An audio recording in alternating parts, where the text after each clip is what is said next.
Well, good morning, everyone, and welcome to Thursday morning. It's Stephen Whiteside here from the uptrend.com. In the pre-market this morning, things are fairly quiet. Stock index futures are slightly below fair value at the moment, being led lower by the Nasdaq. We do have some major economic numbers coming up at 8:30 this morning. We've got U.S. GDP, and we've also got initial jobless claims. Those numbers could certainly help change the direction of the market on Thursday. Now, we did see some aggressive selling on Wednesday, but for the most part, we don't have a lot of major trend changes to talk about. Probably the most significant one of the day is NVIDIA, ending the day on a sell signal. Other chip stocks were down, and the semiconductor ETFs are back on a sell signal as of Wednesday's close. Now, the VIX moved up yesterday for the S&P 500, the Nasdaq, and the Russell 2000. Of course, no change in trend for either of those. Then looking at the major indices, we've got the Dow pulling back, the S&P 500, the Nasdaq, the Russell 2000 all pulled back on Wednesday. Not enough to give us a sell signal for any of those. We do have a new sell signal for the micro caps and for semiconductors.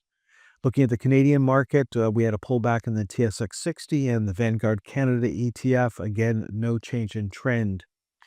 Now, yesterday's major focus was on the auto sector with the new tariffs being imposed, and there wasn't as much damage as you would have thought. Certainly, we did see the sector trade lower, except Ford. Ford was actually up a penny on the day. There's General Motors pulling back, not too bad of a pullback. It made a new high for this move yesterday, tagging our next price target before pulling back. We saw Honda pull back yesterday. We were looking for a close below 29.60. We closed at 29.57, so that's a new sell signal there. Of course, Ferrari is not going to be a company moving a plant to the United States. They're based in Italy, and they're certainly not going to be moving anything to the U.S. Stellantis was down on the day, still on a sell signal, no change there. We saw Toyota pull back into the channel, not enough to give us a sell signal at the present time. We saw Tesla pull back as well. Of course, the auto parts manufacturers were also in the news. Allison Transmissions pulling back a bit. Borg Warner actually closed higher on the day, so no change there. Johnson Controls pulled back yesterday. We saw Luminar actually end the day on a sell signal, so there's one broken stock.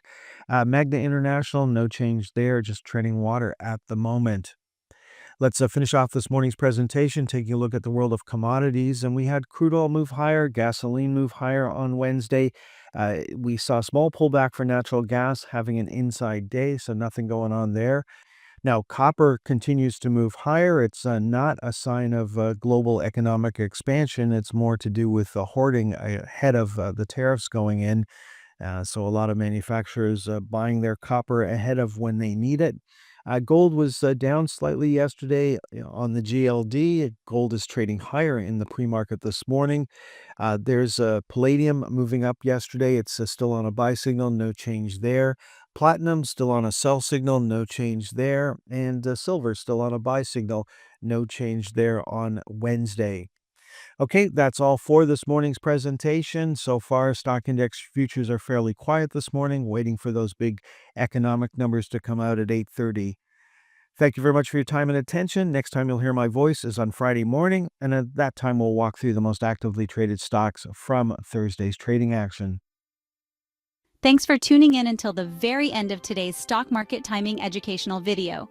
If you found the content valuable, don't forget to express your support by hitting the like button, leave a comment, sharing with your friends, and subscribing to our channel for more insightful updates. Remember, in the world of stocks, timing is crucial, and following the trend can be your greatest ally.